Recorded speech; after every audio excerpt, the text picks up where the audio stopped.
నమస్తే, నేను ప్రశాంత్. ప్రస్తుతం జగన్మోహన్ రెడ్డి ఎమ్మెల్యేగా ఉన్నారు. సో మరి ఇతన్ని డిస్క్వాలిఫై చేయబోతున్నారా ఏంటి? సో దీని గురించి అయితే మాట్లాడేందుకు ప్రస్తుతం మనతో పాటు సీనియర్ జర్నలిస్ట్ సిఎస్ రావు గారు ఉన్నారు. నమస్తే అండి. నమస్తే సో ప్రస్తుతం జగన్మోహన్ రెడ్డి ఎమ్మెల్యేగా ఉన్నారు. సో అతన్ని అయితే ఇప్పుడు డిస్క్వాలిఫై చేయబోతున్నారని చెప్పేసి అయితే వినిపిస్తుంది. అసలు ఏంటి సార్? ఇప్పుడు మొదటి నుంచి కూడా జగన్మోహన్ రెడ్డి గారు 2024 ఎన్నికలు అయిపోయిన తర్వాత నుంచి అసెంబ్లీకి వద్దామా వద్దా అనేటువంటి సందిగ్ధంలో పడిపోయారు. సరే, ఎట్టకేలకు ఆయన అసెంబ్లీకి వచ్చి ప్రమాణ స్వీకారం అయితే చేశారు. ఆయన ప్రమాణ స్వీకారానికి రావడానికి ముందే ఒక పెద్ద నాటకం నడిచింది. ఏం నడిచిందంటే, ఆయన ప్రతిపక్ష హోదా ఇవ్వాలని చెప్పి ఆయన ఒక లెటర్ రాశాడు. అసలు ప్రతిపక్ష హోదా ఎలా ఇస్తారు, దానికి రూల్స్ ఏంటి, కౌల్ అండ్ షక్దార్ రూల్ ఏం చెప్పింది, ఇవన్నీ కూడా చర్చకు వచ్చాయి. ప్రమాణ స్వీకారం చేయాలని అంటే కనుక ఆల్ఫాబెటికల్ ఆర్డర్లో ప్రమాణ స్వీకారం చేపిస్తారు. కానీ నన్ను ప్రతిపక్ష నేతగా గుర్తించి నాకు ముందుగానే ప్రమాణ స్వీకారం చేయించేటువంటి అవకాశం ఇవ్వండి, చంద్రబాబు నాయుడు గారు ప్రమాణ స్వీకారం చేసిన తర్వాత వెంటనే నా చేత చేయించండి అనేది అప్పట్లో ఆయన వినిపించినటువంటి ఒక పెద్ద డిమాండ్. దాని మీద తర్జన భర్జన పడ్డాడు. అప్పుడు ప్రోటీమ్ స్పీకరు వీళ్ళంత వరకు ఎంత గౌరవం ఇవ్వాలో అంత ఇచ్చారు. ఇప్పుడు ఆయన అసెంబ్లీకి రావడానికి, లోపలికి ఎంట్రీ కావడానికి తన వెహికల్కి అనుమతి ఇవ్వడం, తర్వాత చంద్రబాబు నాయుడు గారు, పవన్ కళ్యాణ్ గారు క్యాబినెట్ ప్రమాణ స్వీకారం చేసిన తర్వాత వెంటనే ఆయనకి ఇచ్చాడు. వెంటనే ఇవ్వాల్సిన అవసరం లేదు, ప్రమాణ స్వీకారం చేయడానికి అవకాశం ఆల్ఫాబెటిక్ ఆర్డర్లో ఇవ్వాలి, ఎందుకంటే ప్రతిపక్ష హోదా లేదు కాబట్టి.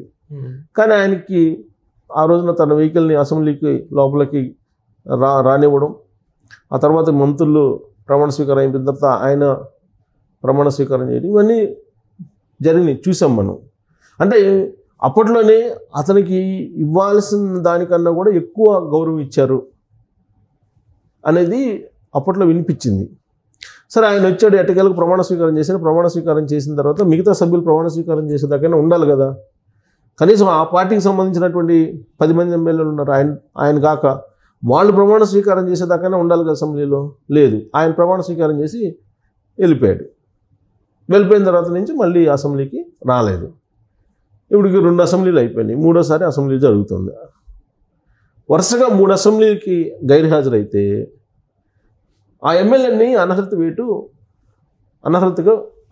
వేయచ్చు. అతను ఆ ఎమ్మెల్యే మీద అనర్హత వేటు వేయటానికి విశిష్ట అధికారాలు స్పీకర్కి ఉన్నాయి. ప్రస్తుతం స్పీకర్గా ఆంధ్రప్రదేశ్కి అయ్యన్న పాత్రుడు గారు ఉన్నారు, డిప్యూటీ స్పీకర్గా రఘురామకృష్ణరాజు గారు ఉన్నారు. ఇప్పుడు అయ్యన్న పాత్రుడు గారికి ఒక లెటర్ రాశాడు. ఆయన ఏం రాశాడు, నన్ను ప్రతిపక్ష నేతగా గుర్తించండి అని చెప్పి ఆయన లెటర్ రాసి ఇంకొక వైపు మళ్ళీ హైకోర్టుకు పిటిషన్ వేశాడు. నన్ను ప్రతిపక్ష నేతగా గుర్తించాలి అని చెప్పి పిటిషన్ ఒకటి వేస్తూ, స్పీకర్గా అయ్యన్న పాత్రుడు గారు ఉన్నారు, అయ్యన్న పాత్రుడు తనకు ప్రతిపక్ష నేతగా గుర్తింపు ఇస్తాడని నేను అనుకోవట్లేదు. దానికి కారణం ఏంటంటే, జగన్మోహన్ రెడ్డి అనే అతను ఇంకా చావలేదు, బతికే ఉన్నాడని చెప్పి కామెంట్లు చేశాడు. ఈర్ష్యా ద్వేషాలతో కూడినటువంటి స్పీకర్ ఉన్నాడు స్థానంలో, కాబట్టి తనకు న్యాయం చేయండి అని చెప్పి ఒక పిటిషన్ వేసాడు హైకోర్టులో. జనరల్గా ఏంటంటే, లెజిస్లేషన్ వేరు, జ్యుడిషియరీ వేరు. ఈ రెండు ఓవర్లాప్ కావు ఎక్కడ కూడా. ఇప్పుడు ఆ ప్రతిపక్ష నేత ఇవ్వాలా వద్దా అని డిసైడ్ చేసేది ఎవరు? స్పీకర్. స్పీకర్ని ఆదేశించే అధికారం హైకోర్టుకు ఉంటుందా అంటే ఉండదు. దానికి ఒక లక్ష్మణ్ రేఖ ఉంది, జ్యుడిషియరీకను లెజిస్లేషన్కి. లెజిస్లేషన్లోకి ఎంటర్ కాదు జ్యుడిషియరీలోకి లెజిస్లేషన్ ఎంటర్ కాదు. ఏదైనా కోర్టులో ఉన్నటువంటి అంశం మీద అసెంబ్లీలో చర్చ జరగదు, చర్చించరు కూడా. ఈ సబ్ జ్యుడిషియరీ అని అంటారు. అలాగే అసెంబ్లీలో తీసుకున్నటువంటి నిర్ణయాలు, అసెంబ్లీలో దాని మీద, అసెంబ్లీ లోపల జరిగేటువంటి అంశాల మీద స్పీకర్ తీసుకున్న నిర్ణయాల మీద కోర్టులో వేసినా కానీ కోర్టులో ఉండేటువంటి జడ్జిలు దాన్ని వాదనలకు అంగీకరించరు. సో కాబట్టి ఇది చాలా సందర్భంలో జరిగింది. ఇప్పుడు రోజా అప్పట్లో డిస్క్వాలిఫై అయ్యారు. ఆవిడని తీసుకోమని చెప్పి హైకోర్టు చెప్పింది, పరిశీలించమని చెప్పింది స్పీకర్కి. పరిశీలించమంటే ఆయనే డిస్క్వాలిఫై చేసినప్పుడు ఇంకా పరిశీలించేది ఏముంటుంది? అప్పట్లో కోడెల శివప్రసాద్ గారు స్పీకర్గా ఉన్నారు 2014-2019 మధ్యలో. సో డిస్క్వాలిఫై అయ్యారు రోజా. ఆ కోర్టుకు వెళ్ళింది, సుప్రీంకోర్టు దాకా వెళ్ళింది. ఏమైంది? అసెంబ్లీలోకి అడుగు పెట్టనివ్వలేదు కదా స్పీకరు. సో అంత విశిష్టాధికారాలు ఉంటాయి స్పీకర్కి. మరి ఇప్పుడు స్పీకర్ని కాదని నువ్వు హైకోర్టులో పిటిషన్ వేశాడు జగన్మోహన్ రెడ్డి.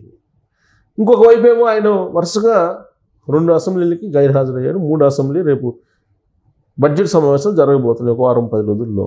ఈ వారం 10 రోజుల్లో జరిగేటువంటి బడ్జెట్ సమావేశాలకు కనుక ఆయన రాకపోతే ఖచ్చితంగా డిస్క్వాలిఫై చేసేదానికి అధికారం స్పీకర్కి వచ్చేస్తుంది. సరే, స్పీకర్ చేస్తారా లేదా అనేది ఆయన అధికారం ఆయన కొన్ని ఆయన చేయాలనుకుంటే అనర్హత వేటు వేయచ్చు ఆయన మీద, జగన్మోహన్ రెడ్డి గారి మీద. కారణం ఏంటంటే వరుసగా 3 అసెంబ్లీలకు హాజరు కాలేదు కాబట్టి. సో ఇప్పుడు రేపు బడ్జెట్ సమావేశాలకు హాజరవుతాడా కాదా అనేది ఒక పెద్ద చర్చ జరుగుతుంది. లండన్ నుంచి బెంగళూరు అయితే వచ్చారు, ఆయన బెంగళూరులో ఉన్నారు. రేపు 5వ తారీఖు ఈ ఫీజులకు సంబంధించినటువంటి అంశం మీద ధర్నా చేయాలని అనుకుంటున్నారు. ఇప్పుడు ఆ ఫీజులకు సంబంధించినటువంటి ధర్నా ఎలా చేస్తాడు?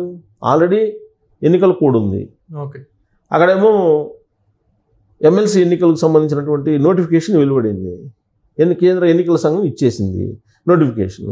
ఎన్నికల కోడ్ అమల్లో ఉంది. ఎన్నికల కోడ్ అమల్లో ఉన్నప్పుడు ఈ తల్లికి వందన అమలు చేయండి, లేదంటే ఈ రైతు నేస్తాం అని చెప్పి దానికి డబ్బులు ఇవ్వండి, అన్నదాత సుఖీభావ అనే దానికి డబ్బులు ఇవ్వండి, లేదంటే పిల్లలకి ఫీజులు ఇవ్వండి, ఫీజు రీంబర్స్మెంట్ ఇవ్వండి అని చెప్పి నువ్వు ఎలా డిమాండ్ చేస్తావు? నువ్వు డిమాండ్ చేసినా కానీ ప్రభుత్వం ఎలా ఇస్తుంది? ఇవ్వదు కదా. 5వ తారీఖున ఆయన ఈ ఫీజులకు సంబంధించిన ధర్నా చేస్తున్నానని చెప్పి ఆయన చెబుతున్నాడు. ఎన్నికల కమిషన్ ఎన్నికల కోడ్ ఉన్నప్పుడు అమలు చేయడానికి లేదనే సంగతి ఆయనకు తెలుసు కదా. ముఖ్యమంత్రిగా చేశారుగా 2019 నుంచి 2024 వరకు. ఆయన ఆ మాత్రం తెలీదా?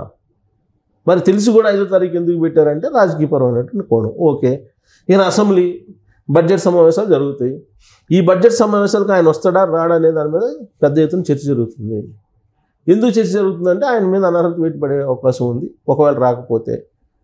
అంటే వచ్చి ఊరికే అలా ముఖం చూపించి హాజరేయించుకుని వెళ్తాడా, లేదంటే అసెంబ్లీ సమావేశాల్లో కూర్చుంటారా అని అంటే దీని మీద భిన్నాభిప్రాయాలు వ్యక్తం అవుతున్నాయి. ఈయన ఓడిపోయిన సంగతి ఇప్పుడు అర్థమైంది, ఎందుకు ఓడిపోయాము ఏంటి అనేది అర్థమైపోయింది. కాబట్టి ఇప్పుడు పులివెందుల్లో ఓటర్లు ఓటేసి ఆయన ఎమ్మెల్యే చేశారు. పులివెందుల ప్రజలు నిలదీస్తున్నారు. ఈ మధ్యకాలంలో పులివెందులు వెళ్ళినప్పుడు కూడా ప్రజలు నిలదీశారు ఆయన్ని, రాళ్ళు కూడా వేశారు, టమాటాలు కూడా ఇసిరారు. పులివెందులలో ఉండేటువంటి సమస్యలని అసెంబ్లీకి వెళ్ళి ప్రశ్నించాలి కదా ఎమ్మెల్యే. ఏ ఎమ్మెల్యే అయినా ఆ నియోజకవర్గాలకు సంబంధించిన సమస్యలను పరిష్కరిస్తాడు, సమస్యలని వెలిగెత్తి అసెంబ్లీలో చాటుతారు, దానికి పరిష్కారం చూపిస్తారనే కదా ప్రజలు ఓట్లు వేసేది.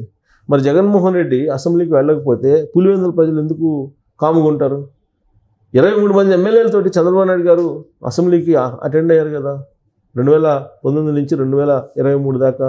భువనేశ్వరి గారిని ఎప్పుడైతే శీలాన్ని సింకిచ్చారో ఆ రోజు నుంచిగా ఆయన ఈ కౌరవ సభలో ఉండను, నేను గౌరవ సభ మళ్ళీ వస్తానని చెప్పి వెళ్ళిపోయారు. మరి జగన్మోహన్ రెడ్డి గారు 11 మంది ఎమ్మెల్యేలు ఉన్నారు ఆయనతో పాటు, మరి ఆయన ఎందుకు రావట్లేదు అనేది ఇప్పుడు ప్రజలు ప్రత్యేకించి పులివెందుల నియోజకవర్గంలో ఉండేటువంటి వాళ్ళు, ఎందుకంటే ఎమ్మెల్యే కాబట్టి మేము ఎమ్మెల్యేకి గెలిపించాం కదా, నువ్వు మా సమస్యలు ఎందుకు నువ్వు అక్కడికి పోయి ప్రశ్నించవని చెప్పి అడుగుతున్నారు. ఇలాంటి పరిస్థితుల్లో ఆయన అసెంబ్లీకి వచ్చే అవకాశం ఉంది, వస్తారు ఇక నుంచి అనేది ఒకటి వినిపిస్తుంది. ఒకవేళ వస్తే ఆయనకు మాట్లాడే అవకాశం ఇస్తారంటే ఇస్తారు. ఎప్పుడు ఇస్తారు? అసెంబ్లీ నామ్స్ ప్రకారం ఇస్తారు. ఏ పార్టీకి ఎంతమంది ఎమ్మెల్యేలు ఉన్నారో దానికి అనుగుణంగా టైంని కేటాయిస్తారు. అంతే తప్ప అసెంబ్లీకి వచ్చేసి నేను మాజీ ముఖ్యమంత్రిని, నాకు మాట్లాడడానికి అవకాశం ఉందంటే ఎవరు? ఫస్ట్ తెలుగుదేశం పార్టీ, తర్వాత జనసేన, తర్వాత బీజేపీ, తర్వాత జగన్మోహన్ రెడ్డి గారికి ఇస్తారు. ఎమ్మెల్యే సంఖ్యను బట్టి ఇస్తారు. ఇప్పుడు జగన్మోహన్ రెడ్డి గారికి దగ్గర ఉన్నట్టు ఎమ్మెల్యేల్లో 11 మందిలో దాదాపు 4-5 వేరే పార్టీ వైపు చూస్తున్నారు. ఇంకొకళ్ళు బీజేపీ వైపు చూస్తున్నారు, ఒక 3-4.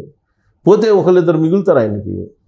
మరి అలాంటప్పుడు ఆయన అసెంబ్లీకి వస్తారంటే వచ్చే అవకాశం లేదంటున్నారు. ఒకవేళ రాకపోతే అనర్హత వేటు వేస్తారు. అనర్హత వేటు వేస్తే 6 నెలల లోపల పులివెందులకి ఉప ఎన్నికలు వచ్చే అవకాశం ఉంది.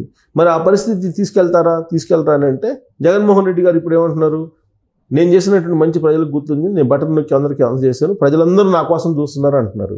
నిజంగా ఆయన కోసం చూస్తున్నారని ఆయనకు నమ్మకం కలిగితే రాజీనామా చేస్తారు. రాజీనామా చేసి పులివెందుల్లో మళ్ళీ పోటీకి నిల్చోవాలి. మళ్ళీ పులివెందులు ప్రజలు గెలిపిస్తే అప్పుడు నీ మీద నమ్మకం ఉన్నట్టు. మరి ఇప్పుడు ఆయన రాజీనామా చేస్తాడా, అసెంబ్లీకి హాజరవుతాడా అనేది ఇప్పుడు ఆయనే తెలుసుకోవాలి.